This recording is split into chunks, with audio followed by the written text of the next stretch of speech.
Hi guys, welcome back to my channel. For today's video, magkakameron naman tayo ng quick unboxing kay Infinix Hot 70. So just keep on watching.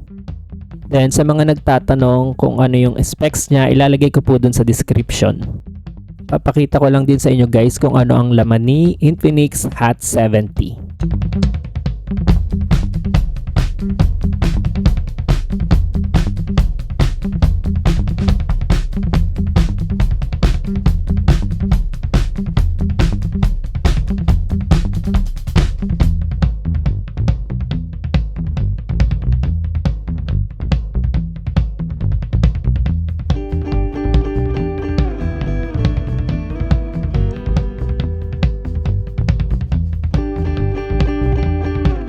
So ito na guys ang kanyang appearance.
So sa mga nagtatanong kung saan ko nabili, ilalagay ko na lang dyan yung link ng product. So yun lang guys, thank you for watching. Don't forget to click like, share, and subscribe.